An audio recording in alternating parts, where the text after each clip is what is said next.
What is going on, guys? Welcome into Frogs and Friends. We are updating the portfolio for this week. So this is the second episode of the portfolio update. So as you can see, we had a, I guess you could say, decent week up until today. And so I am your host, Krash. We did have Adam earlier today, but we did have some technical difficulties. And by technical difficulties, I mean there were some issues with the audio and mic, and most of it, all of it, was my fault. So, yes, so I thought, you know what, we kind of had to scrap that episode. So I thought I got to at least do like some kind of update here for you guys, though, for this week, and then we will get things back on track for next week. So, as you can see, we started out with $100,000.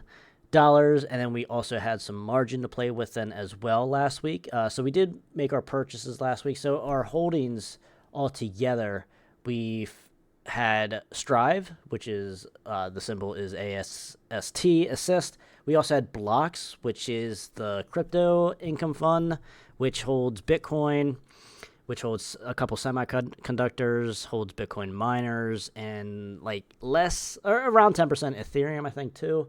And like 40-50% Bitcoin, and then the rest, like I said, are the other ones. We do also have Chippy, which is a full semiconductor actively managed yield max fund, and we have IBIT here. Obviously, Bitcoin is the asset, the best asset there is. So, and all that we can get here on this portfolio is IBIT.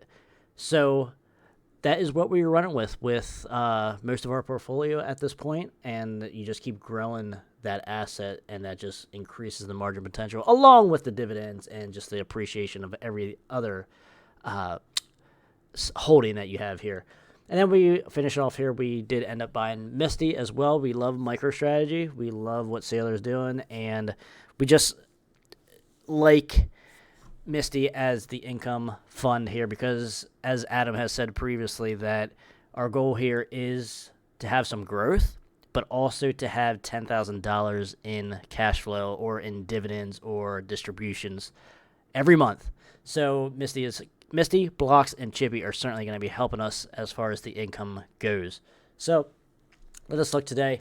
Now, like I said, me and Adam did talk earlier today, and we made some of our purchases, so I'm not going to purchase anything as of right now, and obviously market is closed at this point. So we did pick up some Misty because we did have, as you can see, before we made this purchase today, we had our average price at around $27. So we thought this is a good time with it being most of the Bitcoin sector in the red today.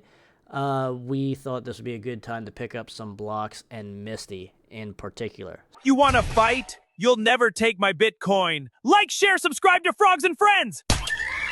So as you can see here, we did pick up some Misty. We picked up about 350 shares here. Now, some of that was malfunction here with the website.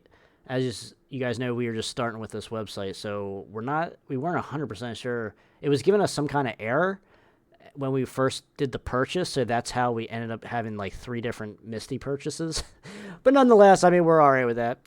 It was a down day, so yeah, we'll just keep adding. That's all right. But so that leads us to say that we did pick up 350 shares of Misty to bring us down to our average. And then also here, if we go back, let us look at our Blocks average. Our Blocks average was, what, 16? It was like 1650, I think, before we purchased 100 shares here at 15 even. So we jumped in on $1,500, 100 shares of Blocks. Like it. I mean, we liked it at 16. And that's the same thing. We like all these prices where they were last week. But, I mean, we like them even more now that they're on sale. And that's the thing. Like, we did have the Japan rates stay the same. The Japan Central Bank kept their rates. And it seems like everything follows or has some kind of parallel and connection to the Japan Central Bank rates. For some reason, like that's always seems to be a thing. We'll have to jump into that in a future episode as to why that is.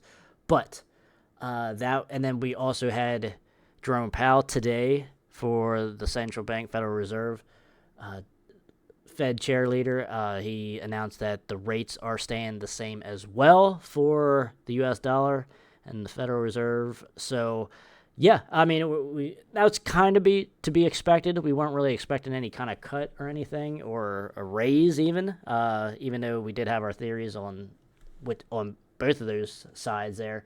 But all in all, they stayed the same. So picking up blocks here at 15, we like it. And then we also wanted to grow our asset here because Bitcoin is down a couple thousand today. And we just thought, hey, this is a great time to add more to the asset and get just a nice round number there with 1,000 for IBIT. And that brings us down to our purchase, or like our average at 42.75, because it was, if I remember, it was around that price we bought last week. It was like 42.60 something, I think. So roughly right on par with, so we didn't really buy high here. And then also too, I want to talk a little bit about Chippy. Chippy gave us a 60-cent dividend this week, gave us a 52-cent dividend last week, and then yesterday they announced that we got a 48 cents for this week. So very nice. And Chippy, like I said, gave us 60 cents for this week. They announced that Monday, they announced that Tuesday morning. And Blocks gave us 10 cents again this past Monday, which they announced over the weekend. So, and then as you guys can see here, we have our assist Strive right around where we're not nearly as high as we were last week, but still above our average price, and just big fans of Strive here. Love what they're doing.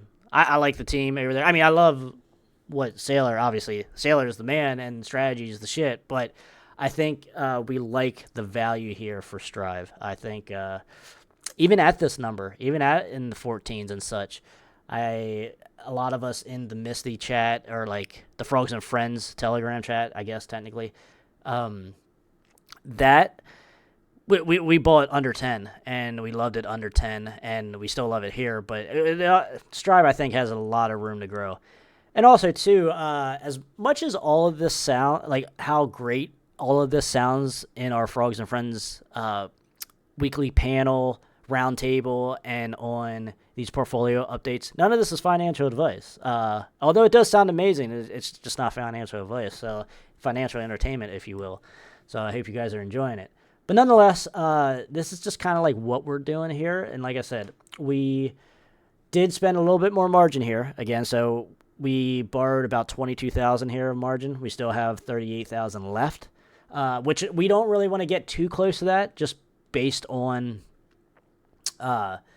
getting margin called and stuff like that. You don't want to get too close, especially when you don't hold stretch or SATA or a counter to, say, your biggest holding of Misty or something. If Misty's your biggest holding, you do want to have a little bit of winner just to offset some of that downtrend loss as well. But then when it goes to the upside, you're going to cut some of your gains as well by holding that counter.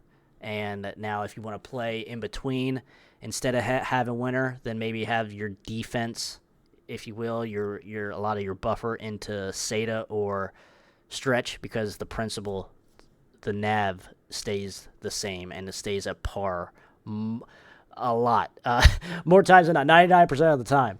And you just don't get those fluctuations. So I think here, as you can see, today's change, we went down 3,000. So the total loss in gain since we started here was 3,700. But we did get dividends. Now, obviously, with Investopedia, it does not show the specifics of the dividends. So just for example, like last week, Chippy gave a 50-cent dividend, and we had 200 shares. So that gave us $100 last week. So that did come into the account, and it did add to our cash. Now, it doesn't show up like as a dividend or anything, but it does add to the cash balance. So that pays down. So say if we would get $200 right now from a dividend that it just cleared, it would bring us down to 21.9 and change or whatever, So that is how this website, this book does it. But nonetheless, we're still looking okay. Now that we do have the Bitcoin conference as well this week, and every year, every time the Bitcoin conference week happens, Bitcoin goes down. There is no rhyme or reason to it. I don't know what it is, but it's a pattern, and it happens. So there's that. So maybe this is just a really good time. Now people are saying we are still in a bear market. If we lose that support of 73,000 for Bitcoin, we might see the 60s then, and the bear market's not technically over then. Or if we do push higher at some point at a magic number of 80, 83K, then sure, yes, it looks like the bull market looks like it might be beginning. But that is totally yet to be seen. So just gotta kind of play both sides until we get full confirmation. So, but I don't know. Stretch and Sata, man, like they are gonna be them alone are gonna be shortening the bear market. It has to. And then obviously with AI at the Bitcoin conference, I forget the company that did this, but they just premiered a Bitcoin wallet that allows AI agents to use it without any human interactivity. So basically, I need to look into that a little bit more, but that was the summary of the report and what we were talking about in the Frogs and Friends chat. So yeah, that's crazy. And like we said in previous episodes on the roundtable, that AI agents are preferring, like 75% of them prefer using Bitcoin over anything else. Dollar, gold, other shit coins, altcoins, and such. So yeah, there's that. Now, here we do have Chippy.